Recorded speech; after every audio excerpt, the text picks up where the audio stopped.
Hello students, let's start with basic character of amines. बहुत ही important topic है, 2 marks में आपके एग्जाम में आने वाला है ये टॉपिक। तो ध्यान से सुनिएगा, कान खोल के सुनिएगा और लिख लीजिएगा इधर, ठीक है ना। बहुत कंफ्यूजिंग भी है, क्योंकि अगर कभी आपसे किसी दूसरी एथाइल अमाइन या मेथाइल अमाइन या आइसोप्रोपाइल व्हाटएवर, मतलब बहुत सारे क्वेश्चंस बन सकते हैं यहाँ पे, ठीक है ना। तो सबसे पहले बात करते हैं लुईस एसिड बेस कॉन्सेप्ट के बारे में। लुईस ने क्या बताया था? लुईस ने बताया, लुईस कॉन्सेप्ट क्या है? लुईस एसिड्स क्या होते हैं? जो इलेक्ट्रॉन पेयर को क्या कर सकते हैं, जो इलेक्ट्रॉन पेयर एक्सेप्टर होते हैं उनको हम क्या बोलते हैं? They are called as Lewis acid. And Lewis base क्या होते हैं? ये आपने क्लास 11th में पढ़ा होगा। लुईस बेस क्या होते हैं? Electron pair donor. जो स्पीसीज इलेक्ट्रॉन पेयर डोनेट कर सकता है वो लुईस बेस की तरह काम करेगा, and the species which can accept a pair of electron will be called as the Lewis acid। इतना समझ में आ रहा? अब आ जाते हैं अमोनिया के बारे में या अमोनिया डेरिवेटिव्स अमाइंस के बारे में। अमोनिया फॉर्मूला क्या है? NH3। दिमाग में क्वेश्चन आता होगा कि अमोनिया जो है वो लुईस बेस है क्या? तो अमोनिया में नाइट्रोजन के पास में प्रेजेंट होता है lone pair, and that lone pair is available for donation. ये लोन पेयर अपना किसी को डोनेट कर सकता है, ठीक है ना। ये मुझे प्रूव करना पड़ेगा। तो इस अमोनिया की अगर हम वाटर के साथ में रिएक्शन कराते हैं, वाटर अपना H+ आयन भी दे सकता है और OH- आयन भी दे सकता है ना। तो अमोनिया क्या करेगा? अमोनिया अपना लोन पेयर दे देगा किसको? H+ ऑफ वाटर को, ठीक है ना। तो ये बन जाएगा आपका NH4 प्लस OH-, या तो हम बोलेंगे कि NH4OH। समझ पा रहे? पक्का? मतलब अमोनिया वाटर के H+ को अपना लोन पेयर दे देता है, बना देता है ammonium ion plus OH- ion. ठीक है, समझ पा रहे हैं? अब देखो क्या होगा, हमें यह भी प्रूफ करना पड़ेगा। भाई ऐसे तो मालूम नहीं चलेगा कि अमोनिया ने अपना लोन पेयर दिया कि नहीं दिया। तो अगर लोन पेयर दिया होगा तो ये बना दिया होगा NH4 और ये OH-। इसका मतलब aqueous मीडियम में या ये जो सॉल्यूशन है इसमें OH- आयंस प्रेजेंट होने चाहिए, है ना। तो अगर हम इस मिक्सचर की फेरिक क्लोराइड के साथ में FeCl3 के साथ में या NH4Cl सॉरी AlCl3 के साथ में रिएक्शन करा दें तो ये हमें मालूम चल जाएगा। तो अगर हम FeCl3 लेते हैं, FeCl3 is the ferric chloride, इसमें ऐड कर दें तो ये क्या करेगा? 3OH- आयंस यहां ले लेगा और बना देगा ferric hydroxide with the release of 3Cl- ion. इसका मतलब कि ये जो मिक्सचर था इसमें OH- आयंस प्रेजेंट थे, और इसका मतलब हो गया कि अमोनिया ने अपना लोन पेयर H2O के H+ को दिया होगा, ठीक है ना। समझ पा रहे हो? इसी तरह से अगर हम यहां से AlCl3 ले लेते हैं, इसकी रिएक्शन करा देते हैं इस मिक्सचर के साथ में, तो ये जो OH- आयंस है यहाँ पे इसके साथ में रिएक्शन करेगा और बना देगा AlOH whole thrice aluminium hydroxide, gelatinous white PPT मिलेगा यहाँ पे, एंड प्लस 3Cl- आयन, ठीक है ना।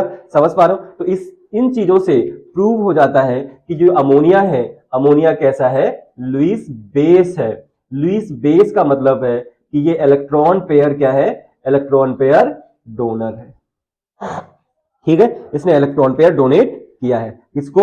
H+ को, क्योंकि आपको पता है कि जो इलेक्ट्रॉन पेयर डोनर्स होते हैं they are the Lewis base and electron pair acceptors are the Lewis acid. इतना समझ में आया? इसका मतलब ये अमोनिया के जितने भी डेरिवेटिव्स होंगे, या ऐसे अमाइंस की बात करते हैं, अमाइंस में कौन से हो जाएंगे? प्राइमरी अमाइन RNH2, ठीक है, सेकेंडरी अमाइन R2NH, है ना, and this one is tertiary amine R3N। सबके पास एक एक नाइट्रोजन है ना। इसका मतलब हो गया कि सभी जो है ये कैसे हैं? They are the Lewis bases. समझ पा रहे हो? अब अमाइंस, एक तो ये 3 तरह के हो गए, एलिफैटिक एमाइंस, और इसके अलावा होते हैं एरोमेटिक एमाइंस। तो इसका मतलब इस टॉपिक में हम पहले एलिफैटिक एमाइंस की रिलेटिव स्टडी करेंगे, फिर एरोमेटिक एमाइंस की स्टडी करेंगे, और एरोमेटिक एमाइंस में अगर हम कोई ग्रुप सब्स्टिट्यूट कर देते हैं ऑर्थो पैरा मेटा पोजीशंस पे, इधर इलेक्ट्रॉन विथड्रॉइंग या इलेक्ट्रॉन रिलीजिंग, तो इनके बेसिक कैरेक्टर पे क्या फर्क पड़ेगा, और उसके बाद कंपेयर करेंगे कौन out of aliphatic and aromatic amine which one is more base या स्ट्रॉन्गर बेस या मोर बेसिक, ठीक है ना। ये सारी चीजें हम लोग यहां पे पढ़ने वाले हैं, तो छोड़ के मत जाइएगा, लाइक जरूर कर दिएगा, सब्सक्राइब कर दीजिएगा। आप RNH2 ले लो, ठीक है ना। R की जगह कोई एल्काइल ग्रुप भी हो सकता है, और R की जगह कोई एराइल ग्रुप भी हो सकता है। एराइल का मतलब C6H5 ग्रुप होगा, एल्काइल का मतलब या तो CH3 होगा या C2H5 होगा या इसी तरह का कोई होगा, ठीक है ना। इसकी अगर हम वाटर के साथ में रिएक्शन कराते हैं H2O के साथ में, तो ये क्या बनेगा, ये बनेगा RNH3 plus N plus OH minus ion, यही तो होगा, है ना। यहां पे ये वाला एरो लगा दो इक्विलिब्रियम कंडीशंस में, क्योंकि हम इसका निकालने वाले हैं equilibrium constant K. Equilibrium constant K कैसे निकालते हो, molar concentration of product upon molar concentration of reactant, या product of molar concentration of product to the molar concentration of reactant, ठीक है ना। तो यहां पे हम लिखेंगे K equals to RNH3 plus molar concentration of RNH3 molar concentration of OH minus ion upon molar concentration of alkylamine और arylamine and molar concentration of reactant में क्या है H2O, ठीक है ना। अब देखो क्या है, H2O की कंसंट्रेशन पे कोई खास फर्क नहीं पड़ रहा होगा, क्योंकि H2O क्या है, एक्सेस में प्रेजेंट है, मतलब इसको भी हम कांस्टेंट ले सकते हैं, तो होगा K into molar concentration of H2O equals to RNH3 plus OH minus n upon RNH2। अब ये तो कांस्टेंट है, इसको हमने कांस्टेंट मान लिया, और ये बेस का कांस्टेंट है, तो इसके लिए हम एक नया टर्म दे सकते हैं Kb। Kb इक्वल्स टू ये कांस्टेंट और ये कांस्टेंट मिला के हमने Kb बना दिया, तो ये हो जाएगा आपका RNH3 plus OH minus n upon RNH2, ठीक है ना। यहां पे ये जो Kb है क्या है, Kb is the dissociation, Kb is the dissociation constant of a base, ठीक है ना। एक चीज यहां पे लिख दीजिएगा कि जो बेसिक स्ट्रेंथ है, बेसिक स्ट्रेंथ ऑफ एमाइन, ये मेन पॉइंट है। इतनी चीजें शायद आपको ना आती हो, कोई फर्क नहीं पड़ता है, लेकिन ये जरूर आना चाहिए, basic strength of amine is directly proportional to Kb, ठीक है, ये टर्म आपको आना चाहिए। Kb ज्यादा है तो बेसिक स्ट्रेंथ भी ज्यादा होगी। Kb क्या है, डिसोसिएशन कांस्टेंट ऑफ बेस, और ठीक है ना, और ये हमें कहां से मिल रहा है, यहां से मिल रहा है, ठीक है ना, समझ पा रहे हो। दूसरा देखो, Kb का इनवर्स होता है Pkb, है ना। Pkb equals to minus log to the base 10 Kb, और हम लिख सकते हैं Pkb equals to log to the base 10 1 upon Kb, ठीक है ना। अब देखो इसका मतलब क्या हो गया, इसका मतलब हो गया कि अगर हम Pkb के टर्म्स में बेसिक स्ट्रेंथ फाइंड करते हैं, basic strength in terms of Pkb, तो क्या हो जाएगा, it is inversely proportional to Pkb, ठीक है। Pkb कम है तो बेसिक स्ट्रेंथ ज्यादा है, Pkb ज्यादा है तो बेसिक स्ट्रेंथ कम है, ये मतलब होता है इनवर्सली प्रोपोर्शनल का, ठीक है ना। तो दो चीजें आपको यहां से पता होनी चाहिए, बल्कि तीन चीजें, कौन कौन सी, एक तो एमाइंस जो है वो बेसिक नेचर के हैं। बेसिक क्यों है, क्योंकि ये इलेक्ट्रॉन पेयर अपना डोनेट कर सकते हैं किसी एक्सेप्टर स्पीसीज को, ठीक है ना, चाहे वो प्राइमरी एमाइंस हो, चाहे वो सेकेंडरी एमाइंस हो, चाहे वो टर्शरी एमाइंस हो, ठीक। दूसरा चीज क्या हो गया कि अगर Kb ज्यादा है तो बेसिक स्ट्रेंथ भी ज्यादा होगी, ये पॉइंट आपको पता होना चाहिए।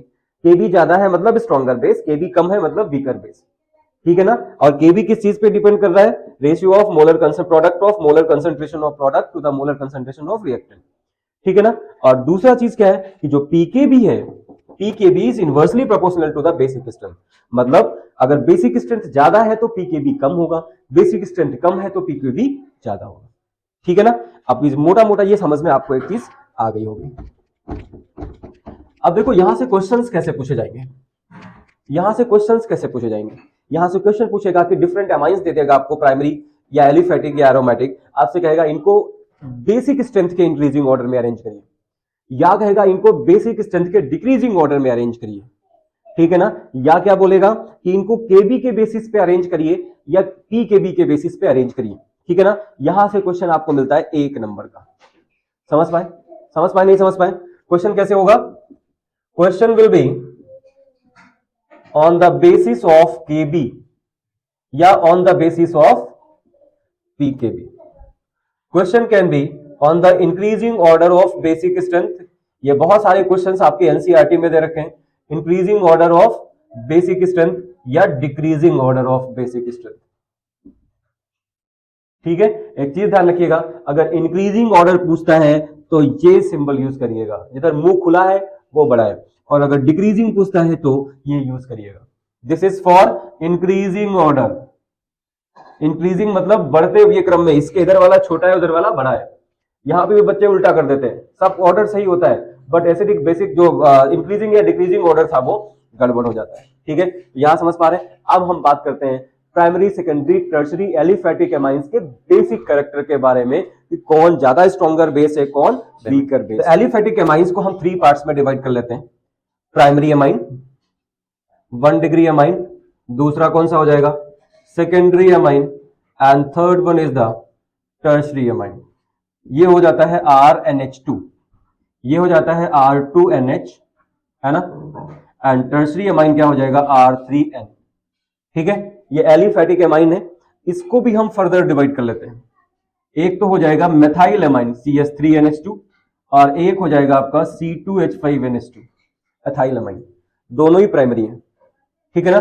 इधर CH3 का होल ट्वाइस NH, और दूसरा हो सकता है C2H5 का होल ट्वाइस NH।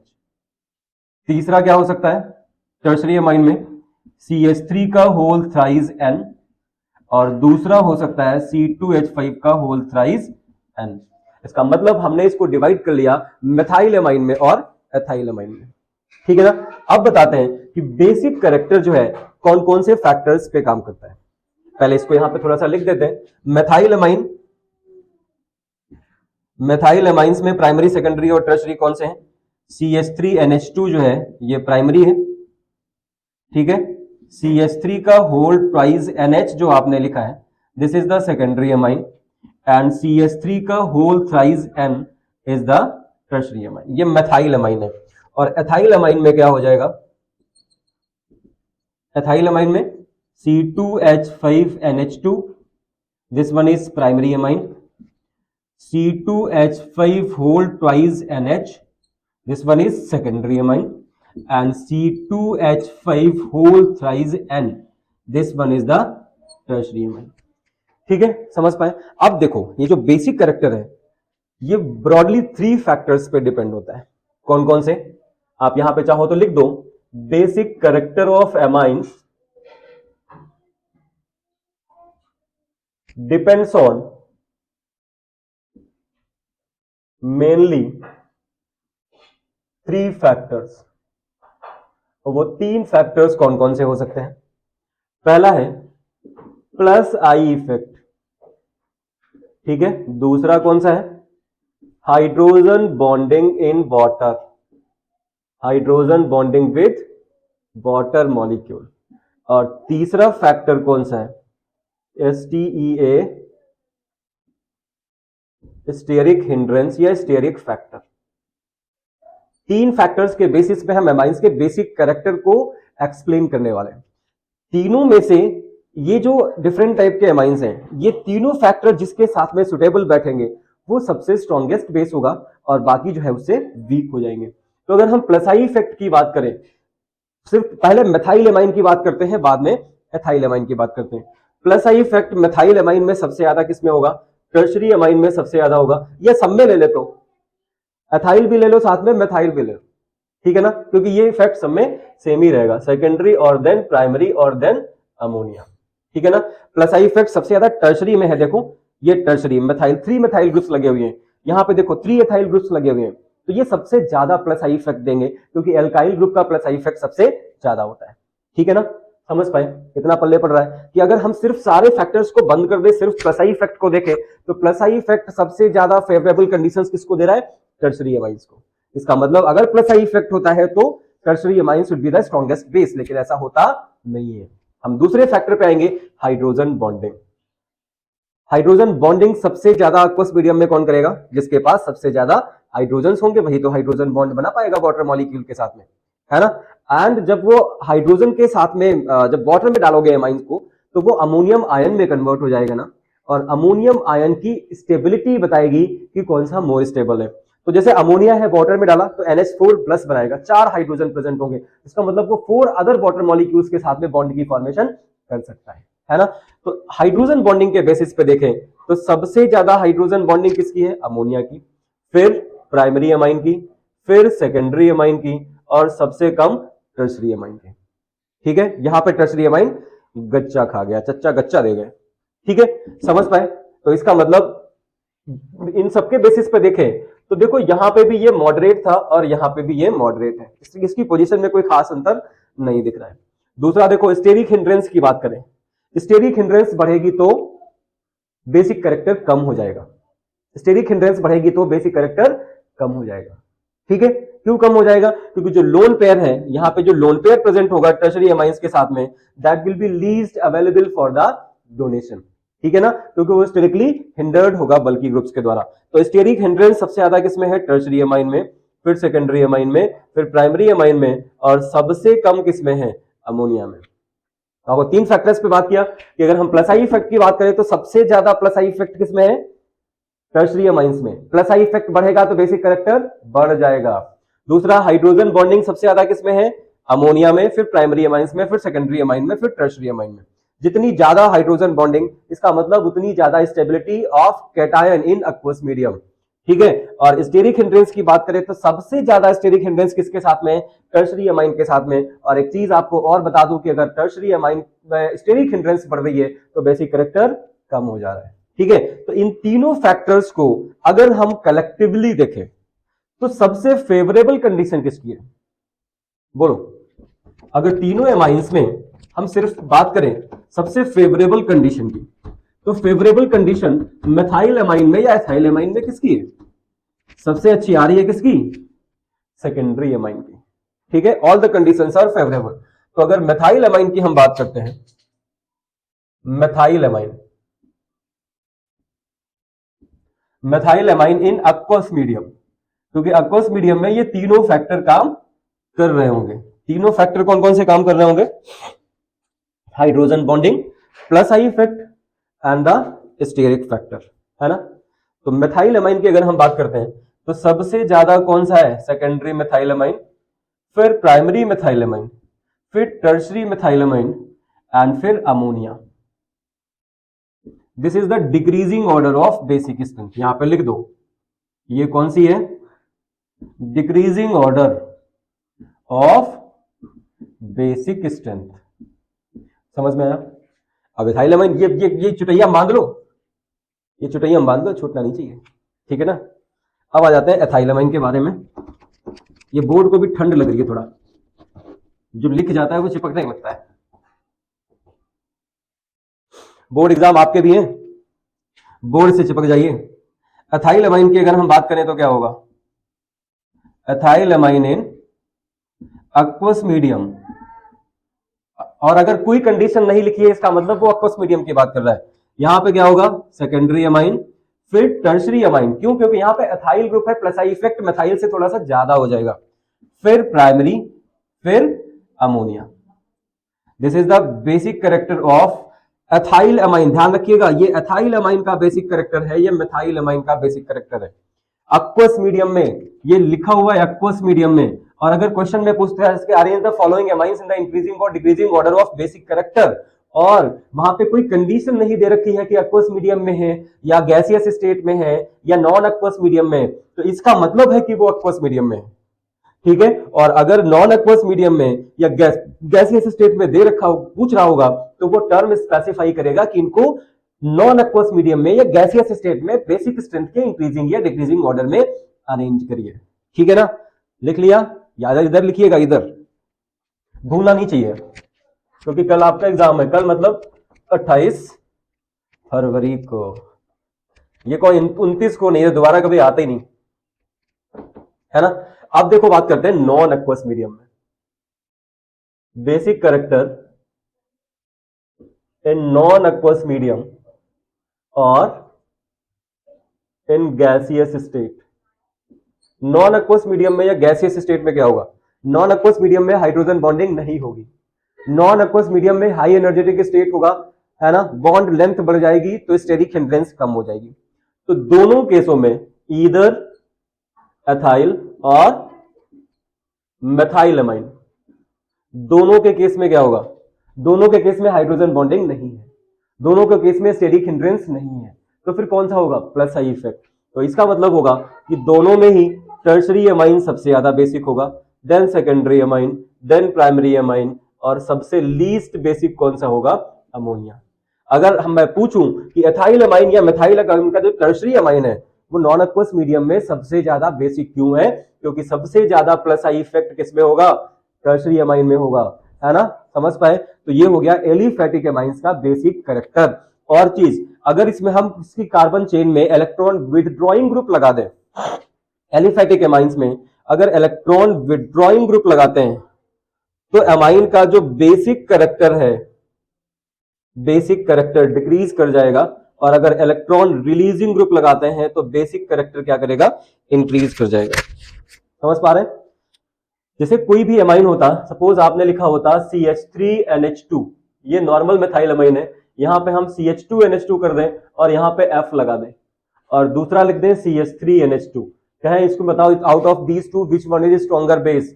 तो ये कौन सा है? Fluorine. Electron withdrawing, electron withdrawing होगा तो क्या होगा? बेसिक कैरेक्टर डिक्रीज करेगा, तो ये लेस बेसिक होगा and this one will be the more basic. इसकी बात कर रहा हूं मैं, ये भूलना नहीं चाहिए। आपके एग्जाम में 2 नंबर का आ रहा है, ठीक है? ये 2 नंबरी है, 2 नंबरी, भूलना नहीं।